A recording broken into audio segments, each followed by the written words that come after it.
নমস্কার।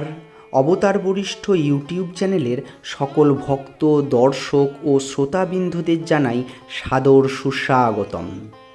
শ্রী শ্রী ঠাকুর, শ্রী শ্রী মা, শ্রী শ্রী স্বামীজি এবং ঠাকুর মা স্বামীজির সকল পার্ষদবৃন্দের পবিত্র চরণে কোটি কোটি প্রণাম জানিয়ে আজকের এই আলোচনা শুরু করছি।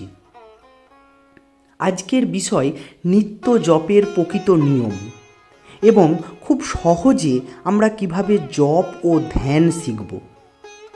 দীক্ষা নেওয়ার পরে ঠিক কিভাবে জপ করতে হয়, কেন অনেক মানুষ বছরের পর বছর জপ করেও ফল পান না, আর কেন কেউ খুব অল্প সময়ের মধ্যে ভগবানের কৃপা অনুভব করতে শুরু করেন। আজ আমরা জানব জপের এই গভীর রহস্য, যা হয়তো আপনি আগে কখনোই শোনেননি আর কেউ হয়তো আপনাদেরকে বলেনি। শাস্ত্রমতে জপ মূলত 3 প্রকার। এক বাচিক জপ, দ্বিতীয় উপাংশু জপ, তৃতীয়টি হলো মানস জপ। কিন্তু এই 3টির মধ্যে পার্থক্য কি? চলুন একে একে বুঝে নেওয়া যাক। প্রথমেই আসি বাচিক জপ কি। যে জপ আমরা জিহ্বা ও ওষ্ঠ নড়িয়ে উচ্চারণ করে থাকি তাকে বলে বাচিক জপ। যেমন হরে কৃষ্ণ, জয় রাম, দুর্গা দুর্গা, জয় ঠাকুর, জয় মা, জয় স্বামীজি। এই জপ এমনভাবে করতে হয় যাতে নিজের কানে শব্দ শোনা যায়। আর সবচেয়ে আশ্চর্যের বিষয় হলো এই জপের কোনো নির্দিষ্ট স্থান বা সময় নেই। আপনি রাস্তায় হাঁটতে হাঁটতে করতে পারেন, রান্না করতে করতে করতে পারেন, এমনকি বাথরুমেও করতে পারেন। হ্যাঁ, ঠিকই শুনেছেন। এই প্রসঙ্গে শ্রী চৈতন্য মহাপ্রভুর জীবনের একটি অসাধারণ ঘটনা আছে। একদিন মহাপ্রভু শৌচালয়ে গিয়েছেন, কিন্তু তার জিহ্বা তো ভগবানের নাম ছাড়া থাকতে পারে না। তাই তিনি নিজের জিহ্বাকে দাঁত দিয়ে চেপে ধরে রেখেছেন, যেন অপবিত্র স্থানে ভগবানের নাম উচ্চারণ না হয়। পরে ভক্তরা জিজ্ঞাসা করে, তিনি কারণ বললেন। ঠিক তখনই একটা ছোট ছেলে বলল, প্রভু, সর্ব অবস্থায় সর্বস্থানে ভগবানের নাম করা যায়। মহাপ্রভু সঙ্গে সঙ্গে সেই কথাকে ঈশ্বরের আদেশ রূপে গ্রহণ করলেন। কারণ মৃত্যু কখন কোথায় আসবে কেউ জানে না। আজ কত মানুষ বাথরুমে হার্ট অ্যাটাকে মারা যাচ্ছেন। সেই মুহূর্তে যদি ভগবানের নাম স্মরণ না করতে পারলাম, তবে জীবনের সাধনা কিসের? গীতায় ভগবান স্পষ্ট বলেছেন, অন্তকালে যে আমাকে স্মরণ করে সে আমাকেই লাভ করে। তাই বাচিক জপ সর্বদা করা যায় এবং সর্বস্থানে করা যায়। এরপর আসি মানস জপে। সবচেয়ে উচ্চ স্তরের জপ হলো এই মানস জপ। মানস জপ জোর করে করা হয় না, এটি একসময় নিজের থেকেই চলতে শুরু করে। একটা উদাহরণ শুনুন। ধরুন একজন মানুষের মা নার্সিংহোমে ভর্তি। পরের দিন 3 লক্ষ টাকা না দিলে মাকে ছাড়বে না। লোকটি অফিস করছে, খাচ্ছে, ঘুমাতে যাচ্ছে, কিন্তু ভিতরে ভিতরে একটাই চিন্তা ঘুরছে, কাল টাকা জোগাড় হবে তো? এই চিন্তা তাকে কেউ করাচ্ছে না, এটা অটোমেটিকভাবে চলছে। ঠিক তেমনভাবেই যখন ভগবানের নাম নিজের থেকেই ভিতরে ভিতরে চলতে থাকে, তখন তাকে বলে মানস জপ। অনেকে ভাবেন আজ থেকেই আমি মানস জপ শুরু করব, কিন্তু 5 মিনিট পরেই সব ভুলে যান। এতে হতাশ হওয়ার কিছু নেই। যেই মুহূর্তে মনে পড়বে সেই মুহূর্ত থেকে আবার নাম শুরু করুন, এটাই সাধনা। এরপর আসি উপাংশু জপে। এটি গুরুপদত্র বীজ মন্ত্রের জপ। এই জপের নিয়ম অত্যন্ত কঠোর, কারণ এই জপ সরাসরি আত্মার রূপান্তরের সঙ্গে জড়িত। প্রথম নিয়মটি হলো একটি নির্দিষ্ট আসন থাকতে হবে। সেই আসন শুধুমাত্র 2 কাজেই ব্যবহার করা যাবে। এক ইষ্টের জপ এবং অন্যটি হলো পূজা। দ্বিতীয় নিয়মটি হলো উত্তর বা পূর্ব দিকে মুখ করে বসতে হবে। তৃতীয় নিয়মটি হলো জিহ্বা ও ওষ্ঠ নড়বে না। চতুর্থ নিয়মটি হলো মেরুদণ্ড সোজা রাখতে হবে, কারণ কুঁজো হয়ে বসলে ঘুম এসে যায়। জপের আগে কেন গঙ্গা স্মরণ করতে হয়? আসনে বসে প্রথমে নিজেকে এবং আসনকে শুদ্ধ করতে হয়। গঙ্গাজল থাকলে ভালো, না থাকলে মনে মনে 3 বার বলুন গঙ্গা গঙ্গা গঙ্গা। শাস্ত্র বলেছে গঙ্গা জলের থেকেও গঙ্গা নাম অধিক পবিত্র। কেন জপের সময় ঘুম আসে? কারণ মন সংসারের দিকে অভ্যস্ত।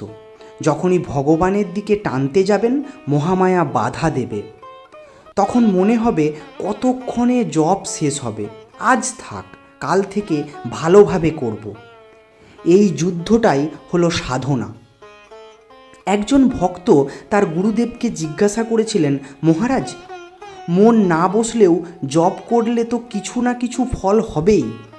গুরুদেব বললেন, ফল হয়, কিন্তু ভুল জপ করলে গুরুদেবের শরীর খারাপ হয়। ভাবুন কত ভয়ঙ্কর কথা।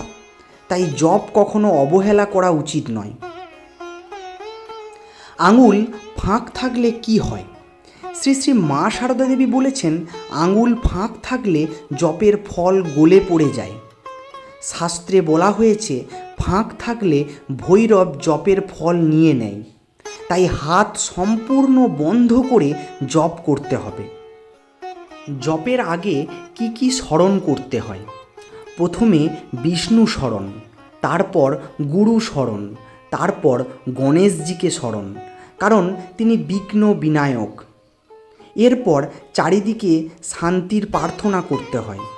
বলতে হয়, আমার উত্তর দিকে যত প্রাণী আছে তারা সুখী হোক, দক্ষিণ দিকে যত জীব আছে তারা শান্তি লাভ করুক। এইভাবে চারদিকে এক পবিত্র শক্তি বলয় তৈরি করতে হয়। শুধু 108 বার জপ করলেই কি হবে? না, ধীরে ধীরে সংখ্যা বাড়াতে হয়। 108, 216, 324 এইভাবে। অমাবস্যা থেকে পূর্ণিমা পর্যন্ত জপ বাড়ানো এবং পূর্ণিমা থেকে অমাবস্যা পর্যন্ত ধীরে ধীরে কমানো, এটি একটি গভীর শাস্ত্রীয় ও বৈজ্ঞানিক পদ্ধতি। গুরুপদত্র মন্ত্র কেন এত গুরুত্বপূর্ণ? এখানেই সবচেয়ে বড় রহস্য। ঠাকুর একটি অসাধারণ উদাহরণ দিয়েছিলেন। বট গাছের বীজ আপনি টবে পুঁতলে গাছ হবে না, কিন্তু সেই বীজ যখন পাখির পেটের ভিতর দিয়ে বেরিয়ে আসে তখন বিশাল বটগাছ জন্ম নেয়। ঠিক তেমনি গুরুদেব যখন নিজের মুখে মন্ত্র গ্রহণ করে শিষ্যের কানে স্থাপন করেন তখনই সেই মন্ত্র জীবন্ত হয়ে ওঠে।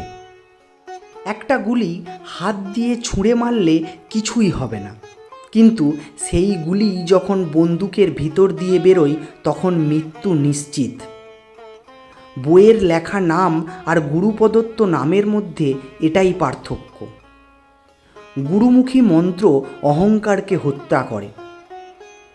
জপের শেষে আমাদের কি কি করতে হবে? সব দেবতা, সব চিন্তা, এমনকি নিজের অস্তিত্বকেও ইষ্টের মধ্যে লয় করে দিতে হবে। ভাবতে হবে চারিদিকে শুধু আমার ইষ্টই আছেন। এইভাবে জপ ধীরে ধীরে দর্শনের দিকে নিয়ে যায়। শ্রী শ্রী ঠাকুর বলেছেন, একটা ঢোঁড়া সাপ ব্যাঙকে ধরেছে, না গিলতে পারছে না ছাড়তে পারছে। ব্যাঙের অসহ্য যন্ত্রণা, কিন্তু জাত সাপ ধরলে 3 ডাকেই সব শেষ। ঠিক তেমনি সঠিক জপ হলে ভগবানের 3 ডাকেই কাজ হয়ে যায়। আমরা নিয়ম মানি না বলেই বছরের পর বছর ফল পাই না। আজ আমরা সবাই ভাবি এখন বয়স কম, বুড়ো হলে ভগবানকে ডাকব, কিন্তু তখন মন আর ভগবানে বসে না। ছোটবেলা থেকেই মনকে নামের রুচি দিতে হয়। মা বলতেন, জপাত সিদ্ধ, জপাত সিদ্ধ, জপাত সিদ্ধ। তাই আসুন আজ থেকেই আমরা সঠিক নিয়মে জপ শুরু করি। হয়তো আজ নয়, কিন্তু একদিন এই নামই আপনাদের জীবন বদলে দেবে। জয় ঠাকুর, জয় মা, জয় স্বামীজি, জয় রামকৃষ্ণ পরমহংসদেব। এরকম আরও ভিডিও পেতে আমাদের এই চ্যানেলটি সাবস্ক্রাইব করুন এবং এই ভিডিওটি আপনাদের কেমন লাগলো তা অবশ্যই কমেন্ট সেকশনে কমেন্ট করে জানান। এবং ভিডিওটি যদি আপনাদের ভালো লেগে থাকে তাহলে আপনার পরিচিত বন্ধুদের কাছে এই ভিডিওটি শেয়ার করে ছড়িয়ে দিন, যাতে অন্যরাও ঠাকুর মা স্বামীজির এই অমৃত বাণী শোনার সৌভাগ্য লাভ করে। ভালো থাকুন, সুস্থ থাকুন, এই প্রার্থনা করি ঠাকুর মা স্বামীজির কাছে। ধন্যবাদ।